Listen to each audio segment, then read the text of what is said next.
હાલ એક ખૂબ જ દુઃખદ સમાચાર સામે આવી રહ્યા છે. ફરી એકવાર મોટી મુશ્કેલી સામે આવી રહી છે. કોરોના રોગચાળાની જેમ ફરી એકવાર લોકડાઉન થવા જઈ રહ્યું છે. લોકો ફરી એકવાર તેમના ઘરોમાં કેદ થઈ જશે.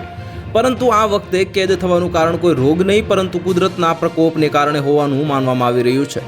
જી હા, કુદરતના પ્રકોપમાં ગણાતું ચક્રવાતી તોફાન ભારતમાં દસ્તક આપવા જઈ રહ્યું છે. આ અંગે હવામાન શાસ્ત્રીઓ પહેલેથી જ એલર્ટ મોડમાં છે, કારણ કે આનાથી ભારે તબાહી થઈ શકે છે. આ જ કારણ છે કે ભારતીય હવામાન વિભાગ દ્વારા સતત ચેતવણી જાહેર કરવામાં આવી રહી છે અને ચોમાસું તેના છેલ્લા પડાવ તરફ આગળ વધી રહ્યું છે. પરંતુ આ પહેલા ચક્રવાતી તોફાનના અવાજે સૌની ચિંતા વધારી દીધી છે. હવામાન વિભાગના જણાવ્યા અનુસાર ટૂંક સમયમાં દેશમાં ભારે ચક્રવાતી તોફાન આવી શકે છે. બંગાળની ખાડીમાં સર્જાયેલા લો પ્રેશરે ચક્રવાતનું સ્વરૂપ લીધું છે. આ જ કારણ છે કે માત્ર 1-2 નહીં, પરંતુ દેશના 15 રાજ્યો તેનાથી પ્રભાવિત થઈ શકે છે અને એટલે કે રાજ્યોના લોકોએ હવેથી સાવધાન રહેવાની જરૂર છે. આ વાવાઝોડા પહેલાં લોકોને તેમના ઘરોમાં રહેવાની અપીલ કરવામાં આવી છે અને માછીમારોને પણ બીચ નજીક ન જવા માટે અપીલ કરવામાં આવી છે.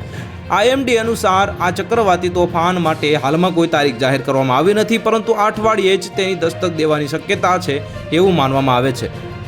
તો હાલ માટે આટલું જ. મળીશું ન્યૂ અપડેટ સાથે. જો તમને અમારા વિડીયો પસંદ આવતા હોય તો વિડીયોને લાઇક કરી દેજો, ચેનલને સબસ્ક્રાઇબ કરી બાજુમાં આવેલા બેલ આઇકનને દબાવી દો, જેથી તમને આવા સમાચારની અપડેટ મળતી રહે.